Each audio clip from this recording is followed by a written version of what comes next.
For NFL teams, the idea of a perfect scenario is to never have to rebuild, and if that fails, the goal is a quick rebuild, not an extended one.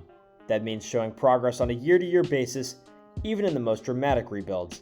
Anything failing that could mean going from rebuilding to merely coexisting in a purgatory of sorts, recycling head coaches and starting passers every few years. Looking at the biggest rebuilders this year, some are off to a bad enough start that it already looks like a failure. The stars are so bad that they call into question the direction of the franchises in question, starting with the head coach and going from there. Here's a look at 5 franchises that tried to hit the reset button within the last few years and have flopped badly enough to suggest another punch of the button might happen as soon as this offseason. The Houston Texans. Nobody should have expected the Houston Texans to sprint out of the gates and possibly flirt with a wildcard spot in a wide-open AFC and miserable AFC South, where Tennessee has 6 wins and second place belongs to the 3-win Indianapolis Colts. But 1-7 isn't getting it done for new head coach David Culley. Through 8 games, the team's only win is over one-loss Jacksonville. Losses of 31-21, 24-9, 40-0, 31-3, 31-5, and 38-22 are on the record. The Deshaun Watson-less passing attack has thrown 10 scores and 8 picks, the running game has averaged 3.3 yards per carry, and the defense has 15 sacks, tied for 9th worst in the league.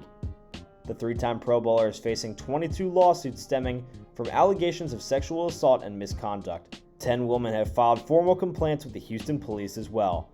But even if the team gets a haul of draft assets, they're not on pace for first in next year's draft order, and the team hasn't been competitive enough on the field to suggest that the front office would put Culley in charge of those assets and direction of the franchise anyway. Culley was in an impossible situation after the Texans added more than 20 players on one-year deals this past offseason, but failing to even reach last year's 4-win mark while taking lopsided losses could only make things worse. The Jacksonville Jaguars. Elsewhere in the AFC South, the Jacksonville Jaguars have been one of the more noteworthy flops among rebuilders. Questions about whether Urban Meyer was the right guy for the head coaching job in his first pro attempt chased him to Jacksonville. He inherited the first overall pick and nabbed Trevor Lawrence before almost immediately creating a major off-field distraction. The first-year coach apologized to the team after a video posted on social media showed a woman dancing on him in a bar after he didn't fly home with the team following their 24-21 defeat to the Cincinnati Bengals. Lost in the circus act that started with adding Tim Tebow to the roster to play a completely new position nearly 10 years removed from his last pro stint was a 1-6 start. The lone win was a triumph in London over another member of this list, the Miami Dolphins, while the Jaguars got blown out by Houston and most recently lost 31-7 to a Seattle team quarterbacked by Geno Smith, not Russell Wilson. Lawrence has shown flashes, as expected, but he still has 8 touchdowns and 9 interceptions on the year, and the game plans have called for 50-plus passes twice already. The New York Giants. The New York Giants are a good example of a team that resets often. Ben McAdoo followed Tom Coughlin's 2004-2015 run for nearly 2 seasons, which gave way to Pat Shurmur. Shurmur won 9 games from 2018 to 2019 before Joe Judge arrived in 2020. Judge has won 8 games in 23 tries.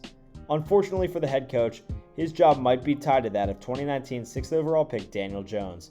Jones again hasn't looked the part, this time completing 63.5% of his passes over 7 games, throwing 5 touchdowns and 4 interceptions. Key pieces like Saquon Barkley, first-round wideout Kadarius Toney, and big free agent ad Kenny Golladay haven't stayed healthy, but Jones hasn't exactly looked like a guy who elevates everyone around him either. The Giants are 2-5 this year, and like most listed here, don't do much well.